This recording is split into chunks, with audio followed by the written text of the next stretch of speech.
Hey there, you're watching a Roll for Crit review. Today, we're going to be rolling with Rolling Realms from Stonemaier Games.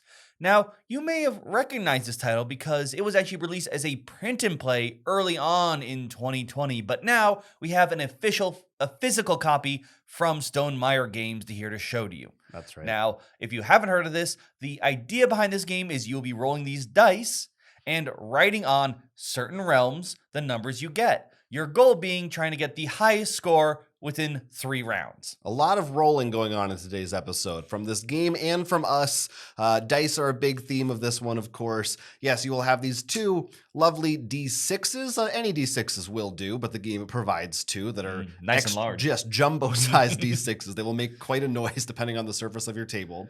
And at the start of each round, somebody will roll these, doesn't matter who, and everybody gets to take the 2 numbers. So if you had a 1 and a 5, you would write down 1 and 5 in the first section for the first round of your little card there. Everybody gets to then take their turns simultaneously. You don't need to worry about turns or anything like that. And you can assign those numbers to your realms as you see fit. So you can use each number one time and only in one realm at a time. So for instance, you could commit the 5 to this wingspan card and the 1 to between 2 castles, but you couldn't put both in wingspan, and you couldn't then add a third to tapestry. So normally you're only going to be able to add to 2 of your realms each turn. There are 11 realms total, and you're going to have 3 randomly selected each round that everybody shares. So everyone will be working with the same realms, and each one scores and plays in a very different way.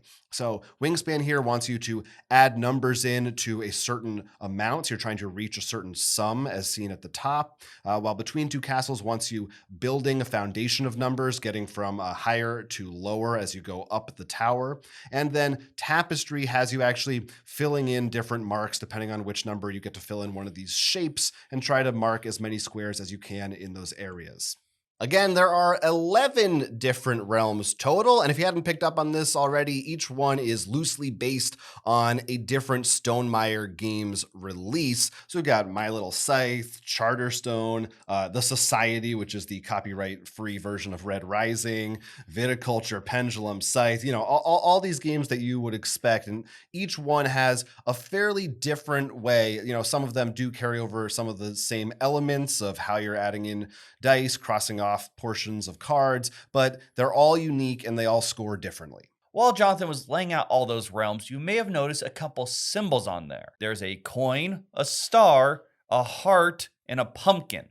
These are resources or victory points you're going to get throughout the game that you can take advantage of. Let's start with the simplest one, stars. Those are victory points. Each realm can earn you up to 6 points. Pretty simple there. Now, the other ones are resources that you keep track of on this resource sheet. Whenever you do something that earns you a resource, depends, of course, on your realm, you will circle it like that.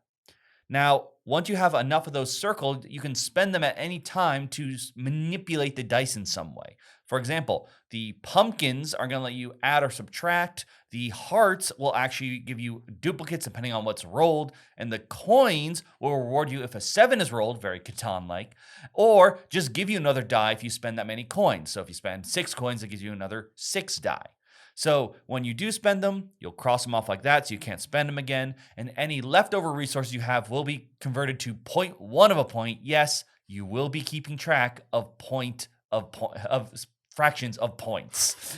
Points of points. That's right. You will keep doing this, of course, until you've completed 3 rounds. Let's say you get some points here as I try to write this up. 11.1. So nice. Add them up and you see who has the best score. While this is similar to golf, you are looking for a high score, not a low score. If you've played Roll and Rights before, you're going to be right at home here. It carries over a lot of those same hallmarks, everyone playing at the same time, having the same numbers, but being able to use them for different purposes. So at the end of the round, you're going to see like, oh, you used them in a slightly smarter way, or maybe you got yours to get you resource sources early, so you were able to manipulate things later, and you ended up kind of actually having a way different version of the numbers than I had for mine. Mhm. And it's very, very simple, those rules as we laid out, but where the complexity comes in a little bit is, again, the fact that every one of these has a totally different way of scoring. And the first time you play, it's a little bit like, okay, you kind of got to relearn a new score system, like 3 of them every round.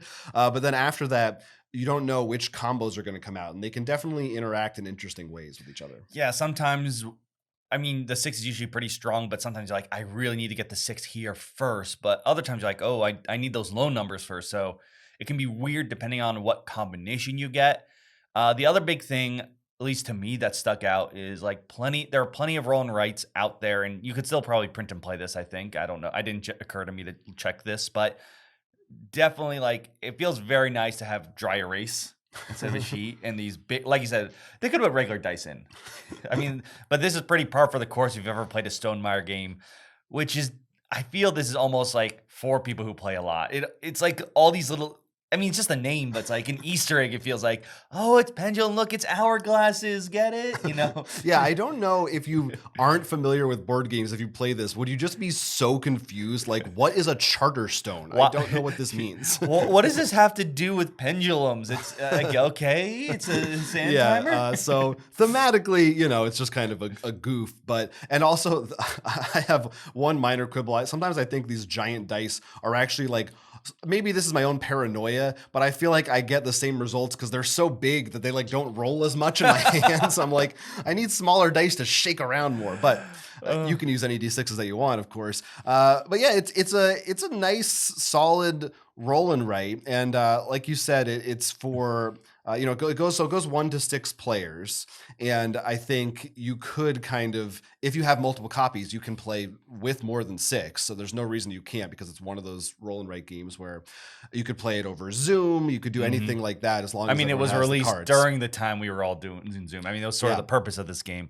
And because of that, though, that's one of its drawbacks as well. You're really going to be feeling like, I joked about golf where it's going to feel like that. You're really just doing your score. At the end, you will compare, and maybe you're going to feel good about the technique of how you spent resources maybe and got that extra point or something, but you're not really thinking about, all right, what is my opponent doing? You really just, okay, this is my score. And I really would suggest not even sharing round scores, because the only thing that's going to happen that is maybe someone's going to get disheartened, like, all right, I'm already behind. No, it gives you the drive to try harder and catch up. Yeah, I mean, that's true. It is. But and to use another term, I do think that is, though, pretty much par for the course for roll and rights, right? No, Like, it is. with few exceptions, that's kind of how they all operate. And it's not the worst thing. It's just something I think you need to expect for that. Sure. But speaking of, there is a true solo mode.